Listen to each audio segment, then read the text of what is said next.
Parlons donc des problèmes du Cameroun. Comment reconnaître un soupçon de pays? Un soupçon de pays est un pays où rien n'est cohérent, où ce que les gens font n'est pas logiquement explicable, où la sorcellerie devient la science principale. C'est un État voyou où le banditisme et l'illogisme sont érigés en loi universelle, pour paraphraser Emmanuel Kant. Je vais prendre trois exemples pour étayer ce que je suis en train de dire. Il y a quelques heures, on a découvert que Samuel Eto'o a joué un match, une sorte de match de charité avec les amis de l'Ukraine. On avait notamment l'ancien ballon d'or Andriy Shevchenko, etc. pour justement financer la reconstruction de certaines structures académiques en Ukraine pour les villes victimes de la guerre, etc. Ce qui est très bien, c'est excellent d'ailleurs, c'est-à-dire quand on est une icône mondiale, quand on est ambassadeur des organisations internationales comme l'UNESCO, l'UNICEF ou ce que vous voulez, évidemment il faut s'engager pour le mal qui arrive aux innocents, où que ce soit aux États-Unis, en Irak, au Bangladesh, au Soudan, en Moldavie, en Tanzanie, au Zimbabwe, en Mauritanie, c'est très bien. C'est une excellente chose. Et d'ailleurs, j'applaudis la bravoure que Samuel Eto'o a eu, l'intelligence qu'il a eu de considérer et de réaliser que lui, en tant qu'icône internationale, en tant que génie du ballon rond, il avait la possibilité de mettre sa notoriété à contribution pour que des gens qui sont actuellement dans le dénuement total dû à la guerre en Ukraine retrouvent un brin d'espoir. Mais ce qui est incongru et ce que Andriy Shevchenko ne sait peut-être pas, c'est que son ami Samuel Eto'o a un problème similaire au Cameroun, où Paul Biya, le président du Cameroun, a sinistré une région de son pays depuis 7 ans en ourdissant une guerre civile contre ses concitoyens avec qui il refusait de discuter. C'est-à-dire depuis 2017 des avocats et des enseignants qui n'étaient pas d'accord avec le paradigme francophone qu'on essayait de leur imposer dans une région anglophone, se sont regroupés en corporation et ont dit bon, non, on ne veut pas, on veut, voilà, on veut une meilleure considération de notre statut, de notre situation et de notre paradigme, de notre environnement linguistique et culturel. Et donc, on ne veut pas une francisation à outrance de notre région.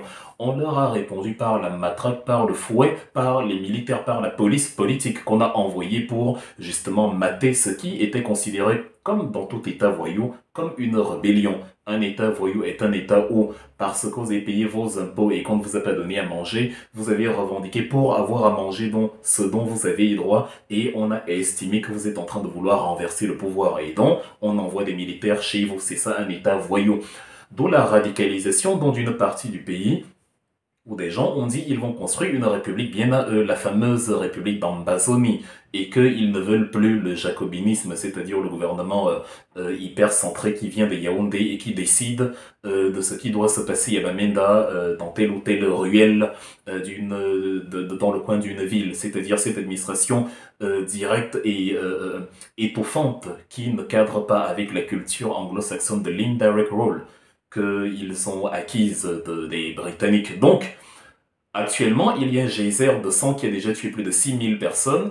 Pendant que Samuel Eto'o admet qu'il y a la guerre en Ukraine, il est allé chez lui au Cameroun, à Limbe, nous expliquer que non, en fait, ici, il n'y a pas la guerre. On a beau voir la tête de Florence Ayafor roulée par terre, on a beau voir Garbo totalement sinistré dans les flammes, on a vu les massacres de Kumba, on voit en fait comment les Camerounais tuent des Camerounais, et il y a Samuel Eto'o qui vous dit non, en fait, tout va bien ici, moi je me balade là sans garde du corps. Je ne sais pas comment il l'a fait, il doit être invisible, mais non, on ne peut pas aller à Kumba, on ne peut pas aller à Batibo, on ne peut pas aller dans certains coins sans garde du corps parce que c'est risqué. Il a donc estimé, comme dans tout pays bizarre, que là-bas, il n'y a pas de problème, il n'y a pas lieu de dénoncer. Il n'a jamais dénoncé, il n'a jamais demandé, ne serait-ce que de manière civile et neutre, la fin des conflits, la cessation des conflits et la fin de la guerre anglophone. Au contraire, il nous a dit en 2018, c'est-à-dire 2 ans après le début de la guerre, que il remercie le président Paul Biya qui lui a tout donné et qu'il demande d'ailleurs à voter Paul Biya pour les élections à venir, dont Paul Biya doit continuer, celui qui a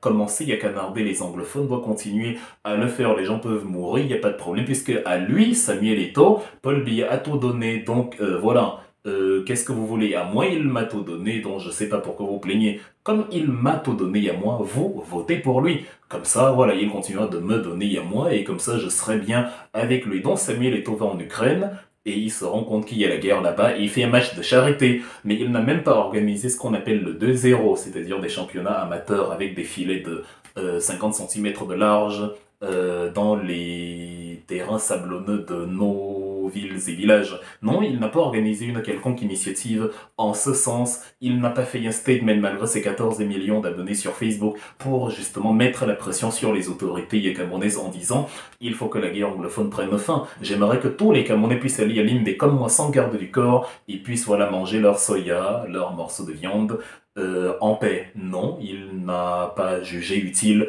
que ce soit ainsi. Voilà donc, comment dire, les personnalités hors sujet que nous avons sur les questions civiles dans nos pays. On va massacrer les Ouïghours, les Rohingyas, il y aura une petite inondation quelque part en Chine. Tous vont se rendre compte que c'est très dramatique quand des humains perdent la vie et ils vont sortir et dire ce n'est pas une bonne chose, reposez en paix, que l'État prenne de meilleures mesures, vive l'humanité et tout. Mais dans leur pays, ils vont vous expliquer qu'ils ne font pas la politique. Il fait la politique en Ukraine, il était avec les soutiens de Volodymyr Zelensky, mais il ne fait pas la politique dans son pays, parce qu'il sait qu'on est dans une république bananière où même un champion comme lui peut se retrouver dans de sales bras parce qu'il aura réclamé la justice, ce qui est donc une raison supplémentaire de réclamer la justice, parce qu'on ne peut pas être dans un pays où on tue, on viole, on agresse, et on ne peut pas se plaindre qu'on a tué, on a violé, on a agressé. Ce n'est pas acceptable. Et justement, pour que ce soit moins acceptable, il faut que ceux qui ont la notoriété, nous, on n'a pas de visibilité, personne ne nous connaît. Mais on essaye de parler. Si on avait les 14 millions de followers de Samuel Eto'o sur Facebook, évidemment, ce serait génial, puisqu'on les mettrait à contribution pour mettre la pression à un régime qui tue des pères, des mères. On a incendié la maison de Maman Gaucher il y a quelques jours, une femme d'âge mûr, tranquille, paisible, qu'on a brûlé comme ça, que des gens sont venus brûler comme ça, des militaires brûlés comme ça pour rien. On nous explique que c'est des séparatistes déguisés en militaires. Bon, soit, quels que soient ceux qui tuent en zone anglophone, des gens meurent et dont la guerre doit cesser. Et la guerre doit cesser par le dialogue et par le compromis d'accepter que bon, entre le séparatisme que ces gens-là veulent et l'État unitaire que nous voulons, on peut créer un fédéralisme réel, le fameux juste milieu qui fait que personne n'a le 100% de ce qu'il veut, mais personne n'a abandonné les 100% de ce qu'il voulait. On se retrouve, voilà, au centre. Voilà ce qui résoudrait la crise anglophone à travers un vrai dialogue national, au-delà de la sorcellerie théâtrale qu'on a eue en 2020. Donc, Samuel Eto'o pourrait le faire, il pourrait porter ce combat, mais non, ses problèmes sont en Ukraine. Voilà l'État voyou.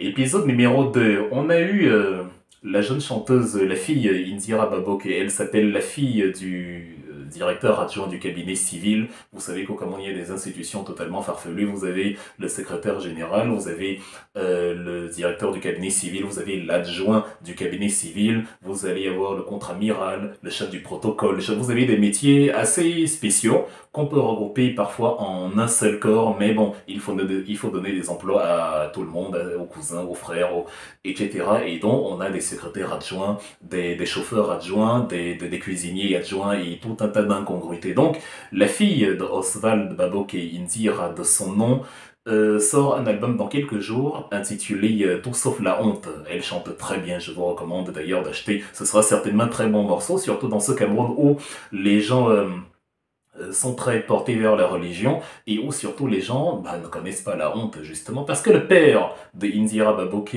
a utilisé le Facebook de Paul Biya pour souhaiter heureux mariage à sa fille. C'est-à-dire, déjà, le mariage est un mariage factice organisé juste pour créer une émulation superficielle pour pour susciter l'intérêt forcément pas nécessaire vu que la jeune fille est très célèbre pour susciter l'intérêt des Camerounais envers justement l'album qui va sortir demain. On a donc pris la page Facebook du président de la République du Cameroun pour souhaiter heureux mariage à une fille qui ne représente rien dans l'organigramme régalien, qui ne représente aucunement les institutions de la République, qui n'a aucun poste institutionnel et un message qui plus est imbibé de mensonges vu qu'il n'y a pas mariage. Quand on vous explique que Paul Biya est mort, vous nous dites Quand vous le voyez à Moscou prendre 4 ans pour pour parcourir les 10 mètres qui le séparent de Vladimir Poutine, vous dites ah le voilà, il est vivant, dites encore qu'il est mort. Quand il fait l'exploit de faire un discours creux et vide de 6 minutes où il demande au FMI d'octroyer davantage de droits de tirage spéciaux qu'il faudra rembourser avec d'ailleurs des intérêts, sans compter qu'on n'a déjà pas remboursé les prêts que nous avons contractés malgré les allègements qu'on a eu sur les dettes multilatérales, sur le point d'achèvement et tout.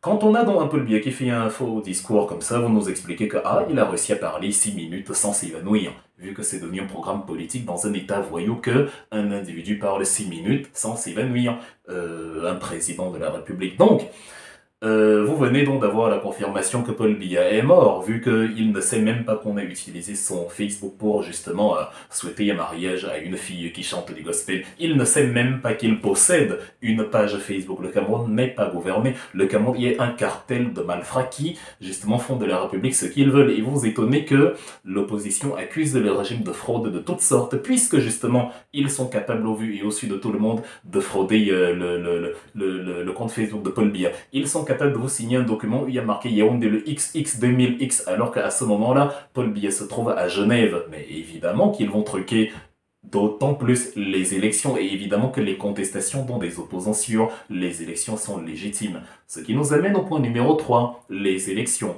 Maurice Kamto a fait une sortie il y a quelques jours où il dit: je mets en garde le RDPC de ne pas procéder à une prorogation du mandat des députés qui empêcherait donc le parti, le Mouvement pour la Renaissance du Cameroun, d'avoir des élus et qui empêcherait donc Maurice Kamto de concourir à la présidence de la République en 2025 parce que dans le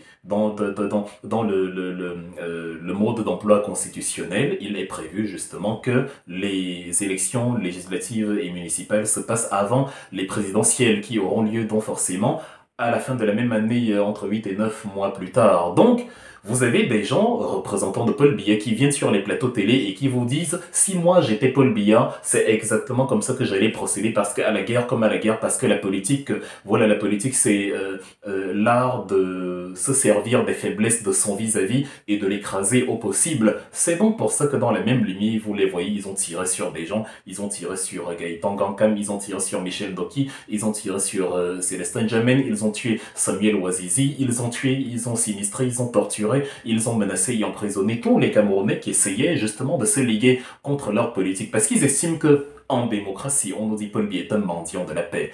Mais on nous sert un Paul Biya qui, donc, en démocratie et mendiant de la paix qu'il est, devrait en principe utiliser tout ce qui est en son pouvoir pour empêcher l'opposition de concourir et justement de l'affronter sur le terrain du fair play politique. On dit que non, c'est normal, il devrait plutôt proroger le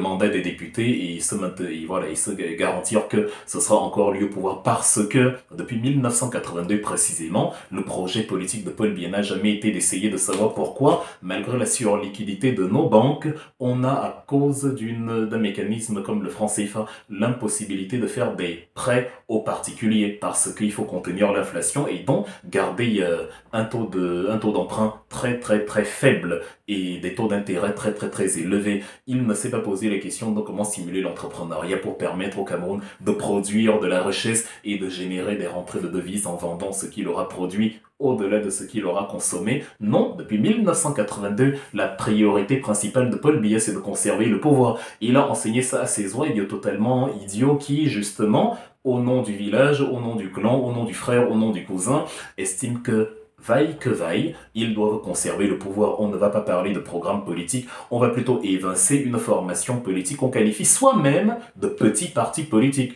Mais il est tellement petit, il est tellement mort depuis qu'on nous annonce que le MRC est mort, mais il est tellement mort que on a peur de l'affronter sur le terrain politique. On a peur qu'il ait des élus et que justement son président vienne challenger Paul Biya. C'est-à-dire c'est un aveu double, c'est un aveu de faiblesse de 1, parce que ça montre que tout ce qu'on dit c'est du blabla. Quand on dit si un petit parti, on sait très bien qu'il est la menace principale et qu'il a l'assentiment de la plupart des Camerounais et que si on va voter, il va gagner, comme le disait Longuet Longuet, et c'est l'une des raisons pour lesquelles ils empêchent les bureaux d'ouvrir, notamment dans la diaspora, où vous venez, vous essayez de vous inscrire, vous dites que non, les bureaux ne sont pas encore ouverts, or ils le devraient déjà puisqu'ils ferment bientôt, et c'est aussi pour ça que parfois en terre camerounaise, vous ne les voyez pas tant que ça faire la promotion justement de l'inscription sur les listes électorales pendant qu'on essaye justement de battre le pavé pour que les gens s'inscrivent.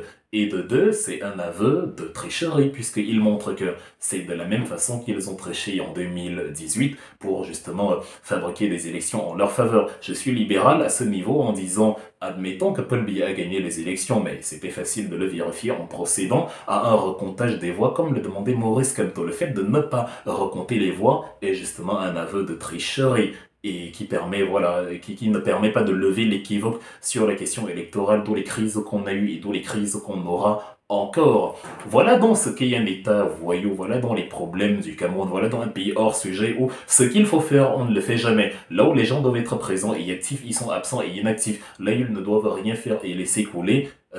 Voilà, c'est là où on les voit. Là, par contre, ils doivent agir, ils doivent être présents. Ah non, ça ne les regarde pas, ils ne se mêlent pas de ça, ils ne font pas politique et ce genre d'incongruité. Donc, si quelqu'un veut parler des problèmes du Cameroun, qu'il sache déjà que c'est un pays où règne la sorcellerie. Tout ce qui quitte la rationalité, tout ce qui quitte le cohérent, tout ce qui quitte le logiquement explicable, on le trouve au pays de Paul Biya, qui est justement dans ce registre l'artificier principal de toute la mafiacratie qui a été créée depuis 1982, le poisson pourri